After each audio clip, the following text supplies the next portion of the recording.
ظلم سب سے بڑا گناہ ہے اور یہ اس وقت تک معاف نہیں ہوتا جب تک کہ مظلوم کو اس کا حق ادا نہ کر دیا جائے یا اس سے معافی مانگ کر معاف نہ کرا لیا جائے۔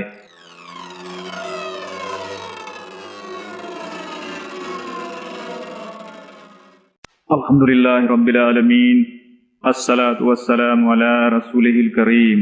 رب اشرح لی صدری ویسر لی امری واحلل عقدۃ من لسانی یفقہوا قولی۔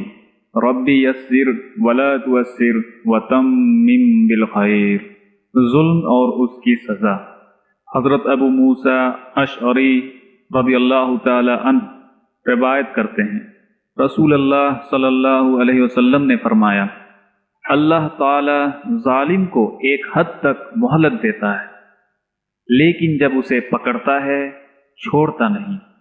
پھر آپ صلی اللہ علیہ وسلم نے یہ آیت تلاوت فرمائی، وَكَذَلِكَ أَخْذُ رَبِّكَ إِذَا أَخَذَ الْقُرَى وَهِيَ ظَالِمَةٌ إِنَّ أَخْذَهُ أَلِيمٌ شَدِيدٌ۔ تیرے رب کی پکڑ ایسی ہے کہ جب وہ کسی ظالموں کی بستی کو اپنی گرفت میں عذاب میں لیتا ہے، اس کی گرفت، اس کی پکڑ بڑی سخت اور خوفناک ہوتی ہے۔ حضرت ابو ہریرہ رضی اللہ تعالی عنہ روایت کرتے ہیں، رسول اللہ صلی اللہ علیہ وسلم نے فرمایا، جس نے اپنے کسی بھائی پر کسی طرح کا مالی یا جسمانی ظلم کیا ہو، وہ آج دنیا کی زندگی میں اس سے معاف کرا لے یا اس کا حق ادا کر دے، اس دن سے پہلے یعنی کہ قیامت کے دن سے پہلے جب اس سے بدلہ میں دینار و درہم، روپیہ و پیسہ نہیں دلایا جا سکے گا، اس دن اگر ظالم کے پاس کچھ نیکیاں ہوں گی مظلوم کو دے دی جائے گی، اگر نیکیاں نہ ہوں گی تو مظلوم کے گناہ اس ظالم کے کھاتے میں ڈال دیے جائیں گے۔ حضرت ابو ہریرہ رضی اللہ تعالی عنہ روایت کرتے ہیں، رسول اللہ صلی اللہ علیہ وسلم نے صحابہ رضی اللہ عنہم سے دریافت کیا، جانتے ہو مفلس کون ہے؟ صحابہ نے عرض کیا، وہ شخص مفلس ہے جس کے پاس دولت، روپیہ پیسہ نہ ہو۔ آپ صلی اللہ علیہ وسلم نے فرمایا، مگر میری امت کا مفلس وہ ہے جو قیامت کے روز بڑے بڑے نیک عمل، نماز، زکوٰۃ اور روزہ لے کر آئے گا، اور ساتھ ہی کسی کو گالی دی، کسی پر جھوٹی تہمت لگائی، کسی کا مال ناجائز طور پر کھا لیا، کوئی قتل کر دیا اور کسی کو ظلماً مارا پیٹا، جیسے گناہ دنیا میں اس نے کیے، اب ایسے سب لوگ اس کے خلاف فریاد کرتے ہوئے بدلہ لینے آئیں گے، ان لوگوں کو اس کی نیکیاں بدلے میں دے دی جائیں گی، نیکیاں ختم ہو جائیں گی اور بدلہ لینے والے باقی رہ گئے، تو ان مظلوموں کی برائیاں گناہ لے کر اس ظالم پر ڈال دی جائے گی اور جہنم میں پھینک دیا جائے گا۔ ظلم سب سے بڑا گناہ ہے اور یہ اس وقت تک معاف نہیں ہوتا جب تک کہ مظلوم کو اس کا حق ادا نہ کر دیا جائے یا اس سے معافی مانگ کر معاف نہ کرا لیا جائے۔ لہذا ضروری ہے کہ انسان ہر طرح کے ظلم سے پرہیز کرے، کسی کا ناجائز طور پر مال دبا لینا، کسی کو ناجائز طور پر تنگ اور پریشان کرنا، کسی کو گالی دینا، غیبت کرنا وغیرہ سب ظلم میں شامل ہیں۔ لہذا ایسی باتوں سے ہر صورت پرہیز کرنا چاہیے۔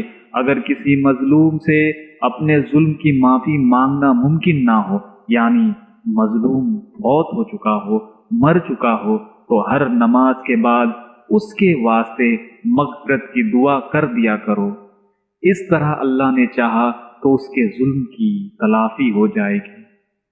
حضرت عبداللہ ابن مسعود رضی اللہ تعالی عنہ کہتے ہیں، जिसने जुल्म के सिलसिले में जालिम की मदद की, उसे कोई ऐसी दलील समझाई जिससे किसी मजलूम का हक मारा जा सके, तो ऐसा शख्स भी जुल्म में बराबर का शरीक होगा और जालिम पर जो वबाल पड़ेगा ये भी उससे नहीं बच सकेगा। हजरत उमर रदियल्लाहु ताला अन्हु ने फरमाया, सबसे बड़ा जाहिल और ना आकिबत अंदेश वो है जो दूसरे की दुनिया के लिए अपनी आखिरत को बर्बाद कर दे। हजरत अली रदियल्लाहु ताला अन्हु फरमाते हैं, मैंने अगर किसी के साथ कोई भलाई की तो गोया वो भी अपनी ही जात के लिए, और किसी पर कोई जुल्म किया है वो भी अपने ही बोझ में इजाफा किया है, क्योंकि कुरान करीम में इरशाद बारी ताला है, किसी ने कोई अच्छा अमल किया तो अपने नफा के लिए, और किसी ने कोई बुराई की है तो उसका वबाल भी उसी पर होगा। रसूलुल्लाह सल्लल्लाहु अलैहि वसल्लम ने फरमाया, लोगों अल्लाह का खौफ करो और जुल्म से बाज रहो, कोई किसी पर जुल्म ना करे, अल्लाह क़यामत के दिन जालिम से मजलूम को बदला दिलाएगा। एक रवायत में है आप सल्लल्लाहु अलैहि वसल्लम ने फरमाया, क़यामत के दिन मजलूम कामयाब लोगों में शामिल होंगे। हज़रत इब्राहीम इब्न उधम रहमतुल्लाह अलैह फरमाते हैं, अल्लाह अपनी नाफरमानी के 70 गुनाह माफ कर देगा, मगर किसी मजलूम का हक उस वक्त तक माफ नहीं करेगा जब तक मजलूम जालिम को खुद माफ ना कर दे, या अल्लाह क़यामत के रोज मजलूम को जालिम से उसका हक ना दिला दे। हजरत इब्राहीम इब्न उधम रहमतुल्लाह का ही ये कौल भी है कि कर्जदार शख्स को उस वक्त तक आराम से बैठना मुनासिब नहीं जब तक वो कर्ज अदा ना कर दे, क्योंकि किसी का कर्ज दबा लेना भी जुल्म है।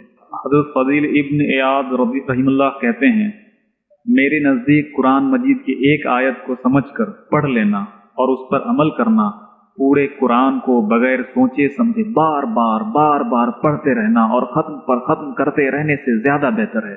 किसी ज़रूरतमंद की ज़रूरत पूरी कर देना उम्र भर की नफल इबादत से बेहतर है।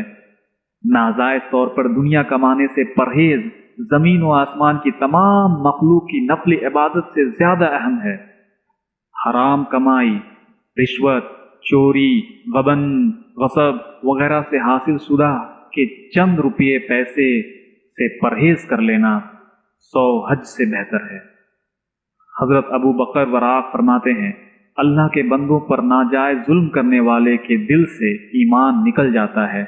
हजरत अबुल कासिम रहमतुल्लाह कहते हैं, 3 चीजें इंसान के ईमान को खत्म कर देती है। पहला, मुसलमान कहलाते हुए खुदा की नेमतों का शुक्र अदा ना करना। दूसरा, इस्लामी इबादत की अदायगी में गफलत बरतना। और तीसरा, किसी मुसलमान पर जुल्म करना। हजरत अनीस रदियल्लाहु ताला अन्हु रवायत करते हैं, नबी करीम सल्लल्लाहु अलैहि वसल्लम ने एक शख्स को 3 बातों का हुक्म फरमाया। पहला, सबसे ज्यादा अपनी मौत का ख्याल रखो। दूसरा, अल्लाह का शुक्र अदा करते रहो, शुक्र से नेमतों में इजाफा होता है। तीसरा, दुआ करते रहो, पता नहीं अल्लाह किस वक्त तुम्हारी दुआ कबूल फरमाए। इसके बाद आप सल्लल्लाहु अलैहि वसल्लम ने उस शख्स से फरमाया, इन 3 बातों का ख्याल रखो। पहला, क्या हुआ वादा, क्या हुआ अहद ना तोड़ो, ना अहद तोड़ने में किसी की मदद करो। दूसरा, किसी पर जुल्म ना करो, अगर कोई तुम पर जुल्म करेगा अल्लाह तुम्हारी मदद करेगा।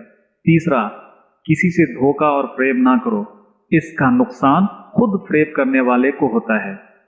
एक रवायत में है, रसूलुल्लाह सल्लल्लाहु अलैहि वसल्लम ने फरमाया, क़यामत के रोज अर्श इलाही के नीचे एक ऐलान करने वाला ऐलान करेगा, ए मोहम्मद सल्लल्लाहु अलैहि वसल्लम की उम्मत के लोगों, अल्लाह ने अपने अहकाम की तमाम नाफरमानियां तुम्हें माफ कर दी हैं। तुम्हारे आपस की रंजिशें और हकूक जो एक दूसरे के जिम्मा हैं आपस में बाहम माफ करवा लो और मेरी रहमत से जन्नत में दाखिल हो जाओ। व आखिरु दवाना अनिल हम्दुलिल्लाहि रब्बिल आलमीन। तो आज के लिए यहीं तक, मिलते हैं इंशाअल्लाह अगले वीडियो में।